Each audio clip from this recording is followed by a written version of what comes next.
నమస్తే, welcome to NH TV and Nationalist hub. నేను రఘునందన్. తెలంగాణలో అధికారమే ధ్యేయంగా పావులు కదుపుతున్న భారతీయ జనతా పార్టీ తాను వేస్తున్న అడుగుల్లో భాగంగా అటు ప్రధాని మోదీతో ఈ ఎంపీలు ఎమ్మెల్యేలందరూ కూడా తెలంగాణ నుంచి భేటీ అయిన సందర్భం ఇది. ముఖ్యంగా సంస్థాగత మార్పులు ఒకవైపు, స్థానిక సంస్థల ఎన్నికలు ఒకవైపు, మరోవైపు తెలంగాణలో జరుగుతున్న కీలక రాజకీయ నేపథ్యం, వాటికి సంబంధించిన పరిణామాలు, మరోవైపు ఇక్కడ ప్రజలు ఎదుర్కొంటున్న సమస్యలు, ఇవన్నిటినీ పరిగణలోకి తీసుకొని ప్రధాని మోదీ అటు బీజేపీ నేతలకు దిశానిర్దేశం చేసినట్లుగా మనకు తెలుస్తోంది. నిజానికి చాలా కీలకమైన అంశాలే ఈ భేటీలో చర్చకు వచ్చినట్లుగా తెలుస్తోంది. ముఖ్యంగా తెలంగాణలో జరుగుతున్న ఈ రాజకీయ పరిణామాలు, ప్రజలు పడుతున్న బాధల విషయంలో అటు బీజేపీ నేతలు ఏ విధంగా ఉన్నారు, ఎలా ఉండాల్సిన పరిస్థితి ఉంటుంది, మరోవైపు ఇప్పటివరకు అనుకున్నట్లుగా సంస్థాగత మార్పులు, స్థానిక సంస్థల ఎన్నికలు అన్నింటినీ కలగలుపుకొని ఎలా ముందుకు వెళ్లాలనే పరిస్థితిలో అందరూ కలిసి పనిచేయాలనే ఉద్దేశంతో ఈ భేటీ నిర్వహించినట్లుగా తెలుస్తోంది. చాలా కీలకమైన అంశాలు చర్చకు వచ్చినట్లుగా కూడా తెలుస్తోంది. మరి ఏమిటా అంశాలు, ఎలాంటి సందర్భం ఇది, అండ్ ప్రధాని మోదీ చేసిన సూచనలు, సలహాలు ఏమిటి, అండ్ ఇక్కడి నేతలు ఏ విధంగా ఎటువంటి దృక్పథంతో ముందుకెళ్లే పరిస్థితిలో ఉన్నారు, ఇవన్నీ కూడా మనం మాట్లాడదాం. మనతో పాటు BJP state secretary Prakash Reddy గారు అందుబాటులో ఉన్నారు. ప్రకాష్ రెడ్డి గారు నమస్కారం అండి. Welcome to Nationalist hub. So ముఖ్యంగా బీజేపీ నేతలందరూ కూడా, ఎంపీలు ఎమ్మెల్యేలందరూ కూడా భేటీ అవ్వడం నిజంగా ఒక ప్రాధాన్యత సంతరించుకుంది. ఎందుకంటే ఇక్కడ తెలంగాణలో ఇటు రాజకీయ కోణాలు ఒకవైపు, ప్రజలు పడుతున్న బాధలు ఒకవైపు, మరోవైపు ఇటు సంస్థాగత ఎన్నికలు కానీ, స్థానిక సంస్థల ఎన్నికలు కానీ, సంస్థాగత మార్పులు కానీ, ఇవన్నీ కూడా ఒక కీలక తరుణంలో ప్రధాని మోదీతో మాట్లాడడం జరిగింది. సో ఇది ఎలాంటి భేటీ అనుకోవాలి, ఎలాంటి దృక్పథంతో మీరు ముందుకు వెళ్లే పరిస్థితి ఉంది, ఎలాంటి వ్యూహాలతోటి? ముందు నేషనలిస్ట్ హబ్కి నమస్కారం అండి. ఇప్పుడు జనరల్ గా రఘు గారు 16 మందిలో ఎవరో ఒకరు చెప్పాల్సి ఉంటది. ఎవరో ఒకరు చెప్తున్నప్పుడు ఎవరో ఒకరు అంటే బయటకు చెప్తే తప్ప సమాచారం బయటకు రాదు. అంటే అంతవరకు అయితే పక్క. నేను చాలా స్పష్టంగా ఒక విషయం చెప్తాల్సింది ఏంటంటే, ఇది పూర్తిగా ఒక సాధారణమైనటువంటి సమావేశం. ఇది దీని ఏదో ప్రత్యేకంగా తెలంగాణ రాజకీయాలకు, తెలంగాణలో ఏం జరుగుతుంది, తెలంగాణ గురించి రాజకీయ ఎత్తుగడల కోసం జరిగిన మీటింగ్ కాదు. సాధారణంగా మోడీ గారు ప్రధానమంత్రిగా ఈ తెలంగాణ రాష్ట్రం నుంచి 8 మంది ఎంపీలను ప్రజలు ఎన్నుకున్నారు. 8 మంది ఎమ్మెల్యేలు కూడా ముందు ఎన్నుకున్నారు. 8 మంది ఎంపీలు ఎన్నుకోవడం అనేటువంటిది కీలకమైనటువంటి అంశం దేశ రాజకీయాల దృష్ట్యా. కాబట్టి ఎంపీలతో కలుస్తున్నప్పుడు ఎమ్మెల్యేలు కూడా కలిస్తే కొన్ని విషయాలు చర్చకు వస్తాయనేటువంటి ఉద్దేశంతో జరిగినటువంటి మీటింగ్ తప్పిస్తే దీనికి పెద్ద రాజకీయంగా ఆహానే అటువంటి మీటింగ్ కాదు. జనరల్ మోడీ గారు అటువంటి ఆ ఎత్తుగడలు ఇక్కడ ఉండదనేది నాకున్నటువంటి అండర్స్టాండింగ్, నాకున్నటువంటి నాకు తెలిసిన అర్థమైనటువంటి విషయం అది. కాబట్టి నేను గ్రూప్ ఏం జరిగిందనేది ఎవరు బయటకు చెప్పరు, ఎవరు బయట ఉండదు కూడా.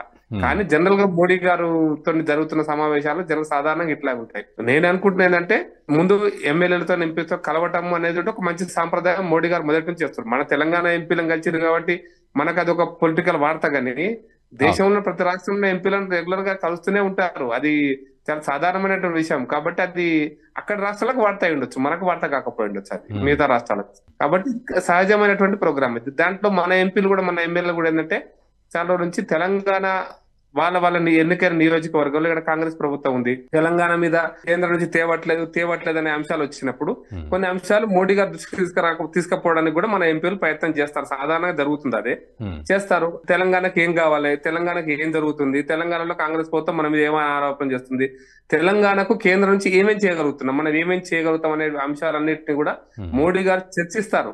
మోడీ గారు, నాకు తెలిసి మోడీ గారు, నేను గతంలో కూడా 1-2 సార్లు కలిసిన ఆ మీటింగ్లలో ఉన్నప్పుడు కూడా ఎక్కడ మోడీ గారు మనకు అంటే దిశానిర్దేశం టైప్ లో ఉపన్యాసాలు ఇచ్చేయని చెప్పడు, డిస్కస్ చేస్తాడు. మోడీ గారి యొక్క మంచి నేచర్ అది. ఏం చేద్దాం, ఎట్లా చేస్తే మంచిగా ఉంటుంది, మీరు చెప్పండి, సలహాలు ఇవ్వండి అని. అటువంటి చర్చనే మోడీ గారి సైడ్ నుంచి ఉంటుంది ఎక్కువ భాగం. అందుకోసం వాళ్ళ నియోజకవర్గ అభివృద్ధి కోసం కావచ్చు, లేదా తెలంగాణలో ఓవరాల్ గా తెలంగాణ యొక్క పార్టీ అభివృద్ధి కోసం కావచ్చు, ఏం చెయ్యాలనే విషయంలో కొంత ఒక సూచన ప్రాయంగా సూచన చేసి ఉండొచ్చు. కలిసి ఉండాలనేది ఒక point. At the same time striking point, Telangana ప్రజలు దేన్ని ఆశిస్తున్నారు, మనం ఏం చేయగలుగుతాం కేంద్ర ప్రభుత్వం తరఫున, కేంద్రంలో ఉన్నటువంటి అధికారం తరఫున. సహజంగా మోడీ గారి ఆ కోణంలో మన ఎంపీలను ఎమ్మెల్యేల దగ్గర నుంచి సమాచారం రాబడతారు. నాకున్నటువంటి ఆయన సహజ లక్షణం కూడా మన ఎంపీలు ఎమ్మెల్యేలు వారితో మాట్లాడుతున్న సందర్భంగా ఏం చేస్తే మంచిగా ఉంటుంది అనే ఇన్ఫర్మేషన్ వీళ్ళ దగ్గర నుంచి తీసుకొని వాళ్ళు ప్లాన్ చేస్తారు. కేంద్ర ప్రభుత్వం తరఫున వాళ్ళు ప్లాన్ చేస్తారు ఏం చేస్తే మంచిగా ఉంటుంది, తెలంగాణ ప్రజలు ఆశిస్తున్నది ఎందుకు కేంద్ర ప్రభుత్వం నుంచి అనే విషయంలో కూడా కొంత చర్చ ఉంటది. ఆ కోణంలోనే జరుగుతుంది చర్చ తప్పిస్తే ఇంకో కోణంలో ఉండదు. బయట టీవీలో వచ్చినట్టు వాళ్ళను శృతి మెత్తగా మందలు ఇచ్చిండ్రు, లేకపోతే వాళ్ళను తిట్టిండు, లేకపోతే వాళ్ళను క్లాస్ వీక్ ఇవన్నీ కూడా బోగస్. ఇవన్నీ కూడా ఆయన ఆయన జనరల్ క్లాస్ స్పీకర్ ఇటువంటి బోగస్ మాటలు అన్ని కూడా మీడియాలోకి వచ్చిన వార్తలు తప్పిస్తే వాస్తవానికి అటువంటి పనే. నాకు తెలిసినటువంటి మోడీ గారు అటువంటి నేను ఒకటి రెండు సార్లు ఒకటి అనుభవాలు తప్ప అటువంటి పని చెయ్యడు. నాకు తెలిసిన వరకు అయితే, నాకు అర్థమైనంత వరకు కూడా అదే విషయం. కాబట్టి మనం వీళ్ళ కలవటం అనేటువంటిది సహజమైనటువంటి సాంప్రదాయం. బీజేపీ ఎంపీలుగా కేంద్ర ప్రభుత్వంలో ఉన్నారు, వాళ్ళుగా 8 మంది ఎంపీలు ఇచ్చినందుకు ప్లస్ ఎంపీలతో ఒకసారి కలిసినాడు. బట్ ఎమ్మెల్యేలతో ఇప్పటిదాకా సంవత్సర కాలం అవుతుంది కలవలేదు.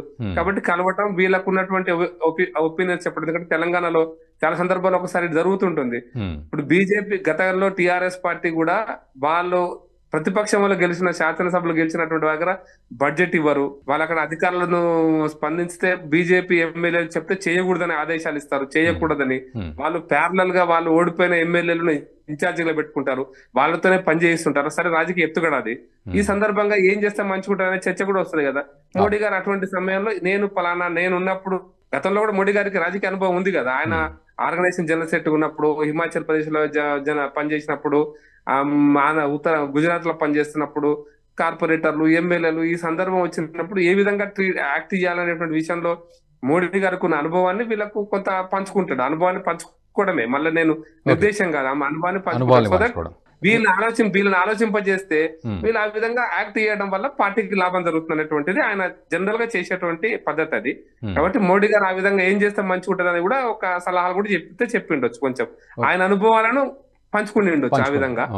బట్ ప్రకాష్ రెడ్డి గారు, మీరు అన్నట్లు అర్థమైంది. అయితే కేవలం ఆయన అనుభవాలు పంచుకోవడం, ఆలోచింపజేసే విధంగా ఒక ధోరణి క్రియేట్ చేయడం, ఒక అప్రోచ్ని క్రియేట్ చేయడం అనేది ఓకే.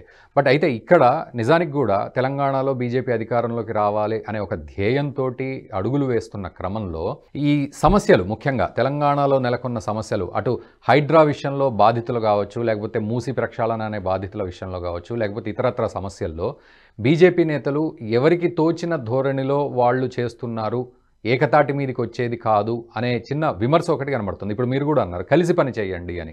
సో అటువంటి విషయాల్లో మరి ఎలాంటి మార్గనిర్దేశనం జరిగి ఉండొచ్చని అనుకోవాలి, లేకపోతే అదేం మాట్లాడరని అనుకోవాలా, ఎలా అనుకుంటున్నారు పార్టీ తరఫు నుంచి కూడా? నేనేమంటున్నా, అది స్పెసిఫిక్ ఎగ్జాంపుల్స్ చెప్పి మాట్లాడతాడైతే నేను అనుకోవట్లేదు మోడీ గారు. అయితే మీకు నేను ముందు ఒక క్లారిటీ ఇస్తా. హైడ్రా విషయం కావచ్చు, లేకపోతే మూసి నది విషయం కావచ్చు, లేకపోతే ఇంకొక విషయం కావచ్చు, ఇక్కడ భిన్నాభిప్రాయాలు ఎక్కడ లేవు, భేదాభిప్రాయాలు కూడా అసలే లేవు. మా రాష్ట్ర అధ్యక్షుడు కిషన్ రెడ్డి గారు సీనియర్ నాయకుడు, 40 సంవత్సరాల రాజకీయ అనుభవంతో ఉన్న నాయకుడు, 44 సంవత్సరాలు రాజకీయ జీవితంలో ఉన్నటువంటి వ్యక్తి, అనేక అనుభవాలతో ఉన్నటువంటి సీనియర్ నాయకుడు, కేంద్ర కేబినెట్ లో ఉన్నారు. వారు ఇప్పుడు ప్రస్తుతం మా రాష్ట్ర అధ్యక్షుడు ఉన్నాడు. కాబట్టి కిషన్ రెడ్డి గారి యొక్క స్టాండే పార్టీ స్టాండ్.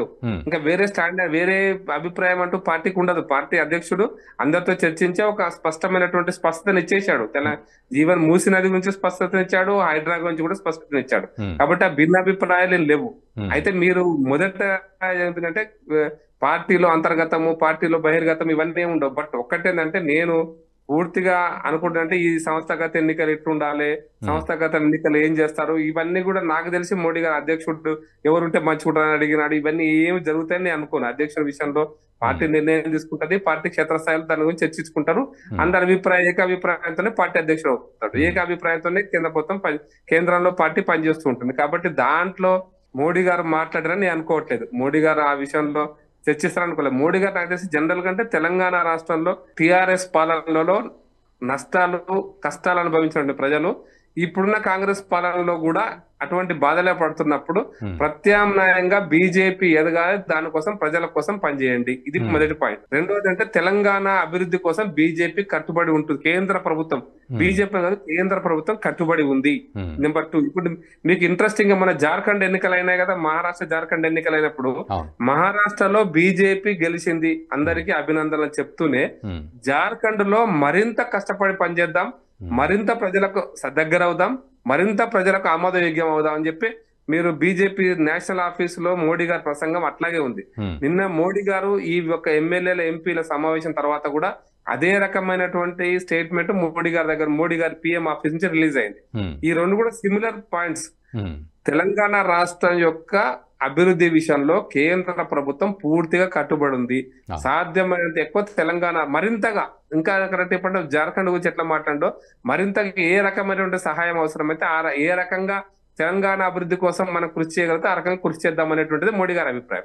నిన్న మోడీ గారి స్టేట్మెంట్, వారి పిఎం ఆఫీస్ నుంచి స్టేట్మెంట్, డైరెక్ట్ స్టేట్మెంటే మీకు చెప్తున్నా ఈ వీళ్ళ కలిసిన తర్వాత. కాబట్టి అది గీట్రాయిగా తీసుకుంటే మనకు విషయాలన్నీ అర్థమైపోతాయి. దాంట్లో చాలా సింపుల్ విషయం. తెలంగాణ అభివృద్ధికి ఏం జరగాల, తెలంగాణకి ఎంత అవకాశం ఉంది. ఇష్టం వచ్చినట్టుగా నాకు 10,000 కోట్లు, నాకు 20,000 కోట్లు, ఇవన్నీ కూడా హంగామాగా పొలిటికల్ స్టేట్మెంట్స్. గతంలో టీఆర్ఎస్ అడిగేది, ఇప్పుడు కాంగ్రెస్ కూడా అడుగుతుంది. మోడీ ఇది ఇయ్యలే, మోడీ అది ఇయ్యలే, మేము 10,000 కోట్లు పెట్టాము, 50,000 కోట్లు, ఇవన్నీ కూడా హంబక మాటలు. నేను 10,000 కోట్లు అడుగుతాను ఒక జిల్లా కోసం, ఒక నియోజకవర్గం కోసం. రేవంత్ రెడ్డి గారు ఇవ్వగలుగుతారా? కాంగ్రెస్ ప్రభుత్వం ఇవ్వగలుగుతుంది? అది సాధ్యం కాదు. ప్రభుత్వంలో ఉన్నప్పుడు ప్రభుత్వానికి కొన్ని నిబంధనలు, నియమాలు ఉంటాయి. ఇష్టం వచ్చినట్టు ఇప్పుడు మీకు తెలుసు, కేటీఆర్ గారి ఒక చిన్న ఇష్యూలో రేసు కార్ రేసింగ్ విషయంలో ఒక చిన్న ఫైల్లో సంతకం పెట్టలేదంటే దాని మీద ఏం జరుగుతుందో మనం చూస్తున్నాం. దాని మీద మళ్ళీ కాంగ్రెస్ పార్టీ ఆరోపణలు వేసి గవర్నర్ దగ్గరికి ఫైల్ పోయింది. ఇటువంటి ప్రభుత్వంలో ఉన్నప్పుడు అనేకమైనటువంటి సమస్యలు ఉంటాయి. ప్రభుత్వం యొక్క నియమ నిబంధనలకు లోపడే మనం కొన్ని నిర్ణయాలు తీసుకోవాల్సి వస్తుంది. ఆ నియమ నిబంధనలు లేకుంటే నేను అడిగిన ఆయన ఇయ్యలేదు అంటే అది ముఖ్యమంత్రి స్థాయి మాటలు కాదు. కాబట్టి మోడీ గారు కూడా ఇప్పుడు మీరు ఎవ్వరు అడగలేదండి, ఫర్టిలైజర్ కార్పొరేషన్ ఆఫ్ ఇండియా నుంచి ఒక ఎరువుల కర్మాగారాన్ని వచ్చిందా లేదా? ఎవ్వరు అడగలేదు. రేపు పొద్దున 8వ తారీఖు 10వ తారీఖు ఈ నెల 8వ తారీఖు చెర్లపల్లిలో, ఈ మధ్య టీవీలో కూడా వచ్చింది, పేపర్లో కూడా వస్తుంది, అధునాతనమైనటువంటి ఒక 4th టెర్మినల్ స్వతంత్ర భారతదేశంలో 4వ అంత సికింద్రాబాద్, కాచిగూడ, ఇదంతా నిజాం కాలపు రైల్వే టెర్మినల్స్. అవి మొదటి రైల్వే స్టేషన్ టెర్మినల్ చెల్లపల్లిలో 450 కోట్లతో వస్తుంది. అడిగారు ఎవరన్నా? అంటే ఏదైతే హైదరాబాద్ కు మంచిదో ఆ నిర్ణయం జరుగుతుంది. అది 450 కోట్లు చిన్న విషయం కాదు కదా. మీరు పోయే టెర్మినల్ చూస్తే చాలా అద్భుతమైన టెర్మినల్. ఎట్లా అంత ఎస్కలేటర్స్ ఉన్నాయి, కన్వేయర్ బెల్ట్స్ ఉన్నాయి, కొత్తగా హంగామాలు ఉన్నాయి. ఒక అంటే డెవలప్డ్ కంట్రీస్ ఏ విధంగా ఉంటుందో ఆ విధంగా ఉంటుంది. అట్లా మోడీ గారు ఎన్టీపీసీ ఏం చేయగలుగుతాం, పవర్ ఏ విధంగా ఇవ్వగలుగుతాం, సోలార్ పవర్ ఏ విధంగా చేయగలుగుతాం, అందుకోసం తెలంగాణ అభివృద్ధికి ఏం కావాలనేటువంటిది కేంద్ర ప్రభుత్వం ఆలోచిస్తుందని చెప్పేటువంటి ప్రయత్నం చేశారు తప్పిస్తే అంతకంటే వేరే కాదని అభిప్రాయం. ఓకే, ప్రకాష్ రెడ్డి గారు, ఇక్కడ మీరు అన్నట్లు తెలంగాణ అభివృద్ధికి కట్టుబడి ఉంది కేంద్ర ప్రభుత్వం అనే విషయం క్లారిటీ వచ్చింది. అయితే ఇక్కడ మీ పరంగా, మీ అనాలిసిస్ పరంగా ఇప్పటివరకు మనం మీటింగ్ గురించి మాట్లాడుకున్నాము, ఓకే. బట్ మీరు కొంత డీకోడ్ చేస్తే నిజానికి ఈ కలిసి ఉండడం విషయంలో ఏమైనా ఇంకా మీరు అన్నట్లుగా అడుగు ముందుకు పడాల్సిన పరిస్థితి ఉందా, లేకపోతే మీరు అన్నట్టు ఏకతాటి మీదనే ఉండి ఒకే పని చేస్తున్నామనా? మరి ఎందుకు ఈ విమర్శ వస్తోంది నేతల మధ్యలో, ప్రజల నుంచి? దీంట్లో కొంత నేను బీజేపీలో నేను గత చాలా సంవత్సరాల నుంచి పనిచేస్తున్న వ్యక్తి ఒక విషయం చెప్పవచ్చు. ఇప్పుడు వచ్చినటువంటి గెలిచినటువంటి ఎమ్మెల్యేలు ఎక్కువ మంది బీజేపీకి ఒక 3-4 ఏళ్ల కింద వచ్చిన వాళ్ళు ఎక్కువ మంది ఉన్నారు. 3-4 ఏళ్ల కింద వచ్చిన 10 ఏళ్ల కింద కొంతమంది సీనియర్స్ కూడా ఉన్నారు. కాకపోతే ఏంటంటే బీజేపీ కార్యపద్ధతి ఎట్లా ఫంక్షనింగ్ సిస్టమ్ ఉంటుంది కదా, బీజేపీ ఫంక్షనింగ్ సిస్టమ్ కానీ బీజేపీ ఐడియాలజికల్ లైన్ విషయంలో కూడా, అంటే గీట్రాయ్ విషయంలో కానీ, అంటే మన యొక్క లక్ష్మణ రేఖ విషయంలో కానీ కొంత ఇంకా అండర్స్టాండింగ్ పెంచుకునే పద్ధతి ఒకటి ఉంటది. దానికోసం అనే పార్టీ సంఘటన ఇక్కడ తెలంగాణ రాష్ట్రంలో నాయకుల ప్రయత్నం చేయాలి. కిషన్ రెడ్డి గారు కూడా కేంద్ర మంత్రిగా, అధ్యక్షుడిగా కొంత ఒత్తిడి బాగా ఉంది కిషన్ రెడ్డి గారి మీద. కాబట్టి చాలా సందర్భాలు అంటే అధ్యక్షుడు లైన్ క్లియర్ చేయాలి. కాకపోతే ఒత్తిడిలో కొన్నిసార్లు ఇప్పుడు ఈ రోజు పార్లమెంట్ నడుస్తే రాజస్థాన్ కిషన్ రెడ్డి గారు అట్లా చాలా ఒత్తిడి ఉంది. ఒక పెద్ద మినిస్ట్రీ పనిచేస్తున్నప్పుడు కొంత క్లారిటీలో, ఎమ్మెల్యేలో క్లారిటీ ఇవ్వడంలో కూడా కొంత జాప్యం జరుగుతుంది. అది మేము సెట్ చేసుకుంటాం, అది ఇంటర్నల్ విషయం. బట్ ఎవ్వరు అంటే అభిప్రాయాలు చర్చ జరుగుతుంది. But at the same time ఎవ్వరు కూడా పార్టీ లైన్ దాటిపోయే వాళ్ళు లేరు. ఇప్పుడు పార్టీ లైన్ లోనే ఉంటారు. అది సడన్ గా రియాక్షన్ అవుతున్నప్పుడు కొంచెం మీడియాలో వాళ్ళు రియాక్షన్ అడిగినప్పుడు చెప్పేటువంటి దాంట్లో కొంత అనుభవం కూడా జోడించాల్సి ఉంటుంది.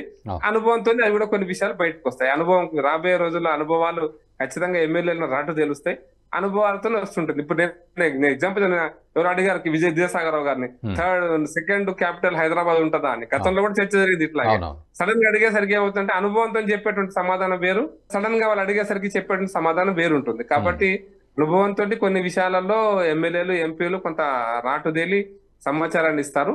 But at the same time అయితే నేను ఒక్క విషయం చెప్పదలుచుకున్నా మీరు రఘు గారు, ఫైనల్ గా బీజేపీలో అంతర్గత ప్రజాస్వామ్యం కాంగ్రెస్ పార్టీ కంటే అద్భుతంగా ఉంటది. ఇది మాత్రం గుర్తుపెట్టుకోండి. ఈ ఫైనల్ నిర్ణయం అందరి ఆమోదయోగ్యత జరుగుతుంది. అందరి అంటే ప్రకాష్ రెడ్డి గారు ఆమోదయోగ్యత ఉన్న మాట చెప్పాలంటే అది చెప్పాలంటే క్లాస్ బీ కేర్ అనేది ఎక్కువ వినబడుతుంది. అందుకని నేను గట్టిగా అడగాల్సి వస్తుంది ఈ విషయం అంతే. ఏం పెడుతుందండి. ఈ తెలంగాణ ఎంపీలు ఎమ్మెల్యేల విషయంలో ఏకతాటి మీదకి రావాలి మీరంతా అనే విషయంలో మనం ఒక గోల్ పెట్టుకొని వెళ్తున్నాం కదా, ఎవరికి వాళ్ళు ఏది పడితే అది అడ్రస్ చేయడం కాదు కదా అనే ఉద్దేశం అనే విషయంలో క్లాస్ బీ కేర్ అనేది ఎక్కువగా ప్రచారం అవుతుంది. అవన్నీ నాకు తెలిసినటువంటి నాకు తెలిసిన తర్వాత ఏం మాది క్లాస్ బీక్తారని నేనైతే అనుకోవట్లేదు అటువంటి ఉంటదండి. మోడీ గారు ఆ పని చేయరు. సాధ్యమైనంత వరకు మోడీ గారు అంటే అందరూ కలిసి ఉండాలి, అందరూ ఒక అభిప్రాయంతో ఉండాలా. అయితే మీకు మళ్ళీ క్లారిటీ చెప్తున్నా, పిఎం ఆఫీస్ లో అందరి సమాచారం ఉంటదండి.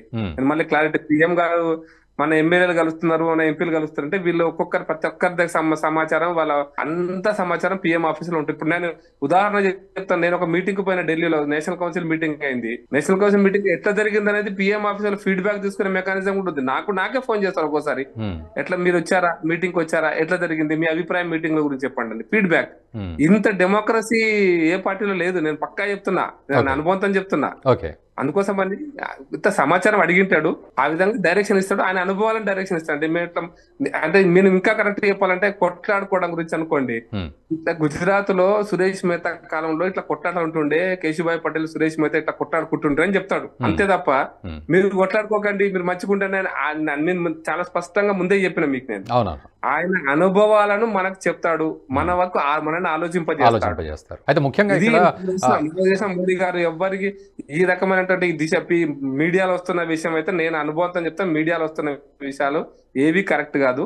ఆయన పలానా గుజరాత్ లో 90s లో 91, 98 లో 98 లో బాగా కేశుభాయ్ పటేల్, శంకర్ సింగ్ వగల్ ఇట్లా అనుకున్నారు, ఇట్లా గొడవ పెట్టుకుంటుండ్రి, దాంతో మనం ఒకసారి ఓడిపోయినాం, ఇట్లాంటివి చెప్తాడు. సో ప్రకాష్ రెడ్డి గారు, మనం ఎట్లుండాలనే దానికి మనకు ఆలోచింపజేసేటువంటి నేచర్ మోడీ గారు. దాన్ని నేను అనుకుంటున్నా, నాకున్నటువంటి చిన్న అనుభవంతో చెప్తున్నా. కాబట్టి క్లాస్ బీకినాడు, ఇది చేసినాడు, అది చేసినాడు అనేటువంటిది నాకు అర్థమైనంత వరకు అయితే అది కాదు.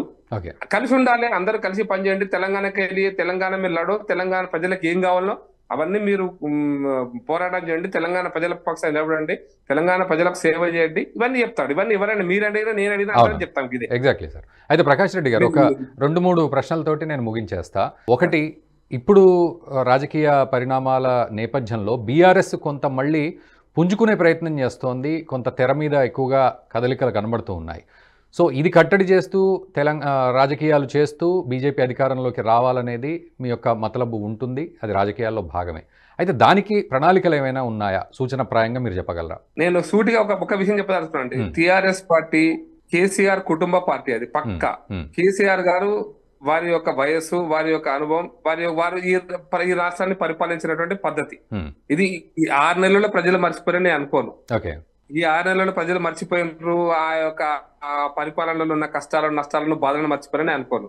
కాబట్టి అవి ఇంకోటి కాలం ముందుకు పోతున్నప్పుడు కేసీఆర్ గారి కుటుంబం మళ్ళీ నెక్స్ట్ జనరేషన్ వస్తే ఎట్లా ఉంటది అనేది మహారాష్ట్ర ప్రజలు చూపించారు. బాల్ ఠాకరే ఉన్నప్పుడు మహారాష్ట్రలో ఎట్లుండేది, ఉద్ధవ్ ఠాకరే వచ్చినాక ఎట్లయిందో ప్రజలు చూపించారు. దేవిలాల్ ఉన్నప్పుడు ఎట్లుండే హర్యానాలో, చౌతాలా వచ్చినాక ఎట్లయిందో చూపించారు. చరణ్ సింగ్ ఉన్నప్పుడు గుజరాత్ ఎట్లుండే, అజిత్ సింగ్ వచ్చినాక ఎట్లయిందో చూపించారు. బిజు పట్నాయక్ ఎట్లుండే, నవీన్ పట్నాయక్ ఎట్లుండే ప్రజలు చూపించారు. కాబట్టి ఈ కుటుంబ పాలన దీని నేపథ్యంలో ఆ నెక్స్ట్ సక్సెసర్ కొద్ది రోజులు సక్సెస్ గా కనపడుతుందే గానీ ప్రజలకు అంత ఈజీగా అది డైజెస్ట్ అయ్యేటువంటి, జీర్ణమయ్యేటువంటి విషయం కాదు అది. కాబట్టి కేటీఆర్ గారి నాయకత్వంలో టిఆర్ఎస్ పార్టీని, బీఆర్ఎస్ పార్టీలో ప్రజలు ఆమోదిస్తారనే నమ్మకం మాకు లేదు, నాకైతే లేదు. అయితే మీరు అన్నట్టుగా కాంగ్రెస్ యొక్క దుష్ట పరిపాలనను బీజేపీ సమర్థవంతంగా ప్రజల ముందు నిలబెట్టాలి, దానికోసం మేము మరింత కష్టపడాలి, దాంట్లో డౌటే లేదు. అయితే మీరు చాలా మంది చెప్తుంటారు కేటీఆర్ గారు అంటే ఈ తొందరపాటు, మేము తొందరపడ్డాం అనుకోండి ఒక జాతీయ పార్టీగా, మళ్ళీ మీరే ప్రశ్నిస్తారు. కేటీఆర్ గారు చాలా తొందరపడుతున్నారు ఆ విషయంలో. అది మీడియాలో తొందరపడుతున్నారు, ప్రజాక్షేత్రంలో ఎక్కడ లేదు. కానీ మీడియాలో ఒక సంఘటన జరిగింది అనుకోండి, వెంటనే రేవంత్ రెడ్డిని తిట్టాలని, ఒక ఇష్యూ జరిగి ఏదో ఉత్తరం వచ్చింది, సూసైడ్ ఉత్తరం, రాగానే రేవంత్ రెడ్డిని కార్నర్ చేయాలని, ఈ తొందరపాటు వల్ల తప్పులు బాగా చేస్తున్నాడు. మనం వ్యక్తిగత అంశాల విషయంలో, రేవంత్ రెడ్డి వ్యక్తిగత అంశమో లేకపోతే ఇంకొకరి వ్యక్తిగత అంశాల విషయంలో మనం స్పందించవద్దు. మనకు రేవంత్ రెడ్డి గారి వ్యక్తిగతంగా మనకి ఏం పంచాయతీ లేదు కదా. ఆయన కాంగ్రెస్ ముఖ్యమంత్రిగా, మనకు కాంగ్రెస్ పార్టీగా, మనం బీజేపీ పార్టీగా ప్రజల పక్షాన్ని నిలబడుతుంది తప్పిస్తే వ్యక్తిగతంగా మనకి ఏముంటది ఆయనకి. కేసీఆర్ గారి విషయంలో కూడా మనకేం వ్యక్తిగతంగా లేదు. వ్యక్తిగతంగా మనం వారిని మాజీ ముఖ్యమంత్రిగా మనం గౌరవించాలి. కాబట్టి కేటీఆర్ గారు చేస్తున్నటువంటి నిర్వాహకం వల్ల బీఆర్ఎస్ పార్టీ సహజంగా తమ ప్రజల దీంట్లో ప్రజా ఆమోదం పొందనేటువంటిది నాకున్నటువంటి అనుభవంతో చెప్తాను, నాకున్న అభిప్రాయం కూడా. అయితే అదే సందర్భంలో బీజేపీ కూడా ప్రజాక్షేత్రంలో ప్రజా సమస్యల మీద మరింతగా కష్టపడి పనిచేయాల్సిన అవసరం అయితే ఉందని నేను భావిస్తాను. ఇంకొకటి సార్, ఇప్పుడు సంస్థాగత ఎన్నికల విషయంలో ఎలాంటి వ్యూహాలు ఉన్నాయి? మరోవైపు అటు ఆదిలాబాద్లో కూడా ఒక బహిరంగ సభ ఏర్పాటు చేయాలనే ఒక అది కనబడుతోంది. సో ఎటువంటి ప్లానింగ్స్ ఉన్నాయి? మేము అనుకున్నామండి కొంచెం అది, అంటే మేము వాస్తవానికి ఏంటంటే ఈ సంస్థాగత ఎన్నికలు ఇంకా ప్రక్రియ పూర్తి కాలేదు కాబట్టి రేవంత్ రెడ్డి గారు 1 సంవత్సర పాలన విషయంలో మా పోరాటాన్ని కొంచెం అంటే కార్యక్రమాలు మేము తగ్గించుకోవాలి, లేకపోతే మా ఉధృతమైన పోరాటం చేయాలనేటువంటిది ఒక చర్చకు వచ్చింది. అయితే ఏంటంటే ఈ సంస్థాగత నిర్మాణాలు అనేటువంటిది కూడా మనకు చాలా ముఖ్యమైనది పార్టీకి, ఎందుకంటే 6 ఏళ్లకు ఒకసారి జరుగుతుంది ఈ యొక్క ఏర్పాట్లు. కాబట్టి కొంత మనం మరింత పటిష్టంగా సంస్థాగతం అయిన తర్వాత చూద్దాంలే అనేటువంటి దీంతో మేము ఉన్నాము. సంస్థాగత నిర్మాణం పక్కా ఇప్పుడు ఈ నెల డిసెంబర్ 1 నుంచి మా పోలింగ్ బూత్ స్థాయి కమిటీల ఏర్పాటు నుంచి జిల్లా కమిటీల ఏర్పాటు వరకు నేను అనుకుంటా డిసెంబర్ నెలలో ఈ ప్రక్రియ అంతా పూర్తి అవుతుంది అనుకుంటా. తర్వాత జాతీయ అధ్యక్షుడు సహజంగా ఎన్నిక జరుగుతుంది. అయితే దానికి మీకు ఆల్రెడీ పేపర్లో టీవీలో కూడా వచ్చింది, మీకు సమాచారం కూడా ఉంటది. మా యొక్క జాతీయ పార్టీ అబ్జర్వర్స్ ప్రతి రాష్ట్రానికి ఎవరు అబ్జర్వర్ గా ఎన్నికల సంస్థాగత, మేము అందుకోసం సంస్థాగత ఎన్నికలు అంటలేదు, సంస్థాగత యొక్క పండుగ అంటున్నాం మేము. సంస్థాగత నిర్మాణం అనేది మాకు ఒక పండుగ లాంటిది. అది ఆ పండుగ కార్యక్రమం జరుగుతున్నప్పుడు మిగతా ఉద్యమాలు అనేటువంటిది కొంచెం స్లో డౌన్ చేసుకుని ఆ కార్యక్రమం చేస్తున్నాం.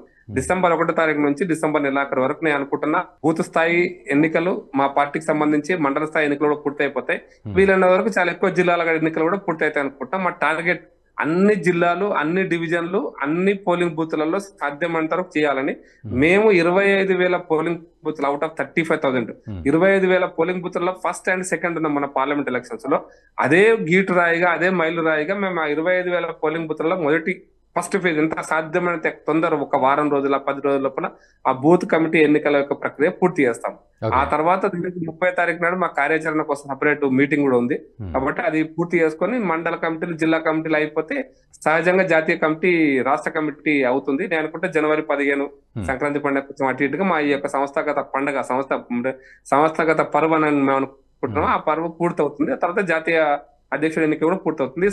సహజంగా జరిగేటువంటి ప్రక్రియ అది కొనసాగుతుంది కూడా. మేము ఇప్పటికి కూడా 35 లక్షల ఓటింగ్ అంటే మెంబర్స్ ని మేము పూర్తి చేసుకున్నామండి. ఆన్లైన్ మెంబర్షిప్ మాకు 77 లక్షల ఓట్లు వచ్చినాయి మొన్న. అందులో 35 లక్షల మంది ఇప్పుడు మా మెంబర్స్ అయినారు. ఇది గత మెంబర్షిప్ కంటే 3 రెట్లు ఎక్కువ. గతంలో 12 లక్షల మెంబర్షిప్ అయితే 36 లక్షల మెంబర్షిప్ దగ్గర అవుతుంది. కాబట్టి ఇది గొప్ప, ఒక రకంగా టార్గెట్ 50 లక్షలు పెట్టుకున్నాం. వాస్తవం అది. మేము 40 లక్షలకు రీచ్ అవుతాం అనేటువంటి దీంట్లో మేము ఉన్నాం ఈ రోజు. అంటే 80% మా స్ట్రైకింగ్ రేట్, మా టార్గెట్ అనేది చాలా గొప్ప విషయం. అది కార్యకర్తలందరూ ఇంకా ఉత్సాహంగా పనిచేస్తున్నారు. ఇంకో 4-5 రోజుల్లో నేను అనుకుంటా ఈ 40 లక్షలు పూర్తవుతుంది. ఓకే, చివరిగా ప్రకాష్ రెడ్డి గారు, సంస్థాగత మార్పులు అనే విషయంలో కూడా రకరకాల స్పెక్యులేషన్స్ వస్తున్నాయి. యూట్యూబ్ ఛానల్స్ చూస్తుంటే కూడా ఒక్కొక్కళ్ళు ఒక్కో వర్షన్ రాసి పడేస్తూ ఉన్నారు. ఇట్లా జరుగుతోంది, అట్లా జరుగుతోంది, వీళ్ళ మధ్య వాళ్ళ మధ్య అని. బట్ ఒక క్లారిటీ ఇవ్వండి, ఈ సంస్థాగత మార్పుల విషయంలో ఎలా ఆలోచించాలి, ఏం జరగబోతోంది అనే విషయంలో కొంత సూచనప్రాయంగా కావచ్చు, లేకపోతే ఉన్న ఇన్ఫర్మేషన్ కావచ్చు, ఒక క్లారిటీ ఇస్తూ కంక్లూడ్ చేయండి సార్. సార్ నేను ఒక విషయం చాలా స్పష్టంగా చెప్తాను సార్. బూత్ కమిటీ, ఇప్పుడు నేను కూడా ఒక జిల్లా ఇన్ఛార్జ్, అట్లా సీనియర్ నాయకులు అందరూ కూడా ప్రతి ఒక్కరు ఒక జిల్లా కమిటీలో ఏర్పాటు, బూత్ అంటే polling station booth committees plus మండల కమిటీల విషయంలో మేమందరం కలిసే మేము పని చేస్తున్నాం. సాధ్యమైనంత వరకు ఆ పోలింగ్ బూత్ లో ఉన్నటువంటి 50 మందో 100 మంది మెంబర్స్ ఎవరైతే ఉంటారో ఆ మెంబర్స్ అందరు కలిపి ఒక బూత్ ప్రైడ్ ఎన్నుకుంటారో బూత్ కమిటీ చేసుకుంటాం. అది సహజమైనటువంటి ప్రోగ్రామ్. అది మేము గతంలో కూడా అనుభవంతోనే మేము చెప్తున్నాం. ఆ 100 మందినా 90 మంది ఎంతమంది అంతమంది మేము ఆహ్వానిస్తాం. మెసేజ్ వాళ్ళ ఇంటికి పోయి ఆహ్వానిస్తాం. గ్రామ కమిటీ అయితే గ్రామంలో కానీ, హైదరాబాద్ సిటీ లాంటివి అయితే బూత్ కమిటీ ఏరియాలో ఉన్నటువంటి బూత్ సభ్యులందరినీ ఆహ్వానిస్తాం. మా దగ్గర మొత్తం లిస్ట్ ఉందండి. మా పోలింగ్ స్టేషన్ లో వాళ్ళ ఇంటి నెంబర్ తో సహా, వాళ్ళ ఫోన్ నెంబర్ తో సహా మన డేటా ఉంది. సీక్రెట్ గా ఏం లేదు, ఫుల్ డేటాతోనే ఉన్నాం. కాబట్టి నేను ఒక పోలింగ్ బూత్ ఇన్ఛార్జ్ అనుకుంటే నా పోలింగ్ బూత్ లో అందరినీ పిలుస్తాను, మీటింగ్ పెడతాను, ఎవరైతే మంచిగా ఉంటారని చర్చిస్తాం. అక్కడ బూత్ కమిటీ అధ్యక్షుడు అనుకుంటాం. బూత్ కమిటీ సభ్యులను కూడా 11 మంది సభ్యులను మినిమం 11 మందితో బూత్ కమిటీ చేసుకుంటాం. అట్లా మెజారిటీ బూతులు అయిపోయిన తర్వాత మన డివిజన్ కమిటీ కూడా ఈ బూత్ ప్రెసిడెంట్స్ అందరూ కలిపి డివిజన్ ప్రెసిడెంట్ ఎన్నుకుంటారు.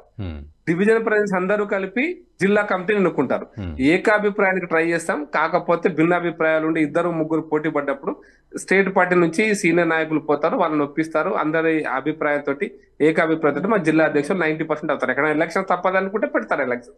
ఎలక్షన్ జరిగింది. గతంలో హైదరాబాద్ నగర ఎన్నికలలో ఎలక్షన్ జరిగినాయి. కరీంనగర్ లో సంజయ్ గారు అధ్యక్షుడు ఎన్నికలు జరిగినాయి. ఎన్నికలు జరిగితే కూడా ఎన్నికలు ఓటింగ్ పాల్గొంటారు. మాది అంత డెమోక్రటిక్ గా అంత ప్రజాస్వామ్యయుతంగానే ఉంటుంది. కాబట్టి ఎక్కడ హ్యాంకీ ప్యాంకీ లేదు. మేము ఫుల్ డెమోక్రటిక్ గా, మిగతా కుటుంబ పార్టీలు కాబట్టి వాళ్ళకి ఇది అర్థం కూడా కాదు. ఈ డెమోక్రటిక్ ఈ ప్రజాస్వామ్య పద్ధతి అంతర్గత ప్రజాస్వామ్యం అంటే అర్థం కూడా కాదు. బట్ మా దగ్గర మాత్రం ఎంత పెద్ద నాయకుడైనా ఒక బూత్ వాళ్ళ బూత్ లో, ఇప్పుడు కిషన్ రెడ్డి గారి పోలింగ్ బూత్ లో, మా పోలింగ్ బూత్ లో, సంజయ్ గారి పోలింగ్ బూత్ లో వారే కూర్చుంటారు, వారే దాంట్లో పాల్గొంటారు కూడా. అంత స్థాయిలో మోడీ గారి పోలింగ్ బూత్ లో మోడీ గారే కూర్చొని ప్లాన్ చేసుకుంటాడు. ఎవరుంటే వాళ్ళు మోడీ గారు చేసిన ఒక బూత్ కమిటీ మెంబర్ ఉంటాడు అక్కడ, బూత్ కమిటీ ప్రెసిడెంట్ ఎలక్ట్ అవుతాడు. అట్లా ఉంటుంది కాబట్టి సిస్టమ్ అట్లాగా ఉంటుంది. కాబట్టి ఇక్కడ ఎక్కడ కూడా దాపరికం ఉండదు. అందరి ఆమోదయోగ్యంతో మా రాష్ట్ర అధ్యక్షుడు ఎన్నికవుతాడండి. అందరికి బయట స్పెక్యులేషన్, యూట్యూబ్ లో ఈయన అవుతుండు, ఆయన పైరవి చేసుకుంటుండు, ఈయన ఇది చేసుకుంటుండు, ఆయన ఇక్కడ వాళ్ళని ఒత్తిడి చేస్తుండు. ఈ ఒత్తిళ్లు, పైరవీలు ఇవన్నీ ఏవి పార్టీ నడవాయండి. ఏవి పార్టీలో చెల్లవు, ఏవి పని చేయవు. ఏకాభిప్రాయం, జాతీయ పార్టీ యొక్క విధానాలకు అనుగుణంగా పనిచేసేటువంటి విధానము ఇవన్నీ జరుగుతుంటాయి. యూట్యూబ్ ఛానల్లో ఈయనకిస్తారంటే ఆయనకిస్తారంటే ఇవన్నీ కూడా ఏవి నడవేయండి. నాయకుల యొక్క ఏకాభిప్రాయం, జిల్లా అధ్యక్షుల యొక్క ఏకాభిప్రాయం అనుకోండి, రాష్ట్ర స్థాయి నాయకుల ఏకాభిప్రాయం అనుకోండి, జాతీయ పార్టీ విధానాలకు అనుగుణంగా నడిచేటువంటి సామర్థ్యము, సమర్థత, ప్రజల దగ్గర పోయేటువంటి సహజ లక్షణము, నాయకత్వ లక్షణం, ఇవన్నీ కలుపుకొని మా రాష్ట్ర అధ్యక్షుడు నిర్మాణం అవుతాడండి. రాష్ట్ర అధ్యక్షుడు ఆ విధంగానే ఉంటాడు.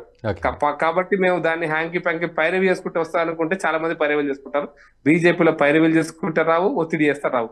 సహజంగా నాయకత్వ లక్షణాలు ఉండాలి, పార్టీకి అనుగుణంగా పనిచేయాలి, ఏకాభిప్రాయంగా ఉండాలి. ఎందుకంటే కలుపుకపోవాలి. జిల్లా రాష్ట్ర అధ్యక్షుడు, జిల్లా అధ్యక్షుడు కలుపుకోకపోతే జిల్లా పార్టీ నడవదు కదా. మునపల్లి పార్టీలో నేను అధ్యక్షుడిపై నేను నడుపుకోని కింద వాళ్ళకి డిక్టేట్ చేస్తారు. ఇక్కడ అట్లా ఉండదు.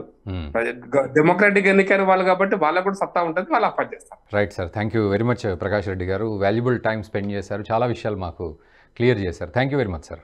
సో అదండి పరిస్థితి. మొత్తానికి ఇటు ఎంపీలు, ఎమ్మెల్యేలతో ప్రధాని మోదీ భేటీ అవ్వడం, సో పూర్తిగా ఇదంతా కూడా ఏదో క్లాస్ బీకారని లేకపోతే ఇంకేదో కోప్పడ్డారనే ఉద్దేశాలు లేవు. కేవలం ఆయన మాట్లాడుతూ మమ్మల్ని ఆలోచింపజేసే ప్రయత్నమే చేస్తారు కానీ ఎటువంటి క్లాసులు అట్లాంటివి ఏం లేవు. కాకపోతే భవిష్యత్తు గురించి మాత్రం కీలకమైన సూచనలు చేస్తూ ఉంటారు. సో అలాంటి భేటీ ఇది. అండ్ ముఖ్యంగా కొన్ని కీలక అంశాలు వచ్చాయి. ఆ కీలక అంశాల్లో అందరూ కలిసికట్టుగా పనిచేయాలనే విషయాన్ని ఆయన ఉద్బోధించినట్టుగా తెలుస్తోంది. బట్ ఏదేమైనప్పటికీ బీజేపీ నేతలందరూ కూడా కార్యకర్తలను కలుపుకొని అందరూ ఏకతాటి మీదకి వచ్చి తెలంగాణలో అధికారమే ధ్యేయంగా ముందుకు వెళ్ళి ప్రజా సంక్షేమమే ధ్యేయంగా అటు ప్రభుత్వాలు ఉండాలి అనే ఉద్దేశం, అండ్ ముఖ్యంగా తెలంగాణ ప్రజలకు అటు కేంద్ర ప్రభుత్వం తమ చిత్తశుద్ధి చూపెడుతోంది సంక్షేమం, అభివృద్ధి విషయంలో అనే మెసేజ్ తెలంగాణ ప్రజలకు వెళ్ళాలి అంతర్లీనంగా అనేది ఒక ముఖ్య ఉద్దేశంగా ఈ భేటీ జరిగినట్లుగా తెలుస్తోంది.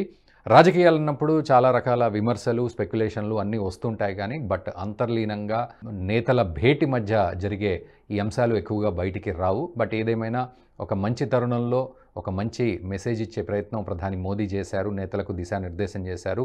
తెలంగాణకు, తెలంగాణ సంక్షేమానికి, అభివృద్ధికి కేంద్ర ప్రభుత్వం కట్టుబడి ఉంది అనేదే ఈ యొక్క భేటీ సారాంశం అనేది తెలుస్తోంది. వీలైతే వీడియోని మీ మిత్రులకు కూడా షేర్ చేయండి అండ్ ఖచ్చితంగా ఈ అంశంపై మీరు కామెంట్ కూడా చేయండి. Thank you very much for watching the video. ఈ వీడియో మీకు నచ్చినట్టయితే లైక్ చేయండి, 10 మందికి షేర్ చేయండి. అలాగే కామెంట్ల రూపంలో మీ అభిప్రాయాలను మాతో పంచుకోండి. Nationalist hub group of channels ను సబ్స్క్రైబ్ చేసుకుని తెలుగునాట జాతీయవాద జర్నలిజాన్ని ప్రోత్సహించండి. ఈ వీడియో కింద ఉన్న బెల్ ఐకాన్ పై క్లిక్ చేయడం మర్చిపోవద్దు.